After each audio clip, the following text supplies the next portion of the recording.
so cool. That cicada is emerging right now from the shell. Halfway out, shedding its skin. Wow. Looks like it might take a while.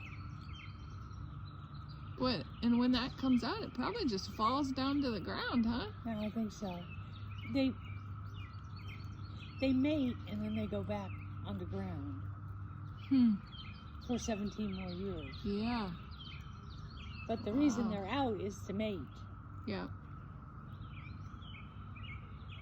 Huh. Well, I could watch this all day, but I hate for them to, you know, they're up in the trees, they fall on you. yeah.